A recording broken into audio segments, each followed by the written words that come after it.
తింటుందని తెలియదు. ఈ మధ్య చేపత తినుడు అలవాటు చేసుకుని ఇంకా నయం బలపాలు రాగడి మట్టి పుడతారని తింటలేవు కదా, అందుకే నా పెళ్లి కాక ముందు గింటుప్పినావు. మా చెల్లెని అట్లా చెప్తానా? అయ్యో గిదేమనబట్టే నేనేమంటాను, అయ్యో మధ్యరాయన పెట్టుకన్నా అనద్దా పిల్ల?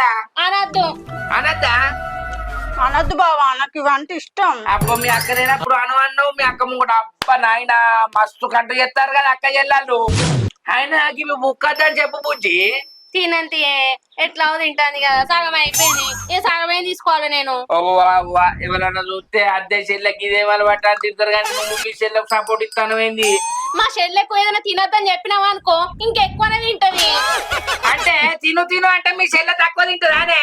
అవు అయితే కానీ పిల్ల గిది ఎక్కడ అలవాటు, ఎవరైనా చూస్తే ఏమనుకుంటారు? ఇంకా నీకు పెళ్ళే కాలేదా? ఆయనతో నీ మొగన్ ముంగటి ఇట్లా తిన్నావనుకో ఆడు ఇడిచిపెట్టిపోతాడు.